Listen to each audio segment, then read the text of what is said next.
Hi everyone, this is Angie Lee with another Tech Tuesday to continue with our theme of brand identity as it relates to online web presence. I wanted to talk a little bit about creating a logo and my experience with Fiverr. I'm not affiliated with Fiverr at all, but I found some ads. I saw a video of Safia Nygaard who worked at BuzzFeed and has a really successful channel. She did the series where she just purchases things that are advertised to her, and one of the services was Fiverr. And I was really curious, especially with the title and the general concept that it's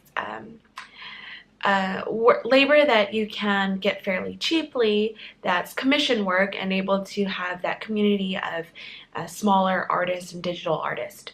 So I recently commissioned something out from a minimalist logo for Nashville creatives, and there are a few different tiers. If you're looking at where to go, you can get a $30 package, and this is just this one example. There are logos that you can purchase as low as $10, $15, but the person that I found and really enjoyed their style, we're looking at a $30 package, a $50 package, and then there was another one that included more revisions. So I decided to go with the $50 package, and the $50 package included 2 revisions and then all of the editable files, such as the full Illustrator file so that I would be able to change the colors and manipulate the elements, the pure points inside in the vector file, versus the $30 package, which just gives you the transparent PNGs.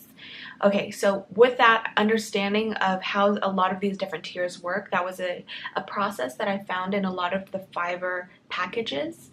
I thought I would share this as a resource for any of you who are looking to improve your web presence without spending too much money.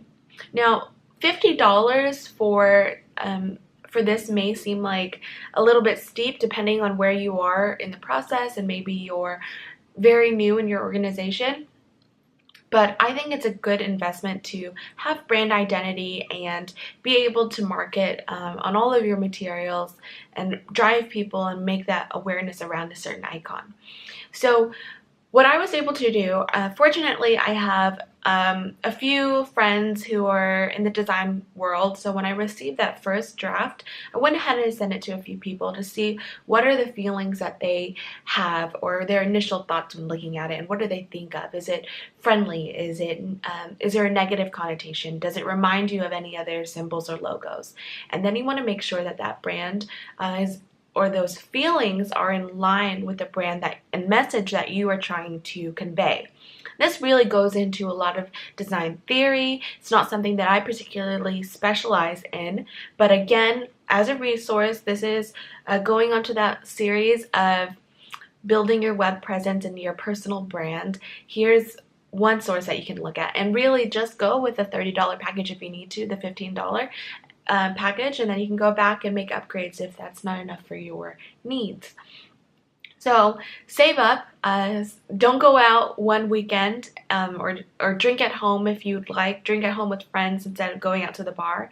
And that's the same amount as a logo that's going to last you for as long as that brand, you identify with that brand. So if it's your personal brand, your name, your initials, and you come up with a logo, you commissioned a logo from someone, you can use that for years. And if you think of price per use, if it's going to be on your Instagram, your website, it's going to be on your business cards, it's totally worth the investment.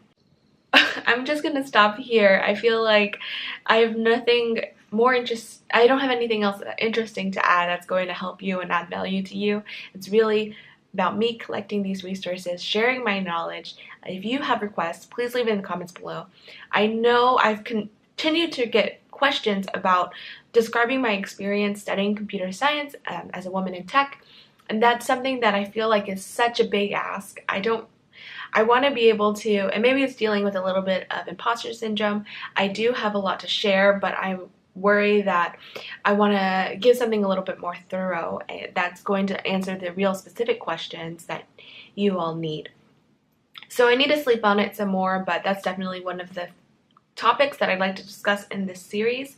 If you have any other specific questions, leave it down in the comment section below. And until the next time, I'll see you soon for the monthly favorites, and then again next week for Tech Tuesdays.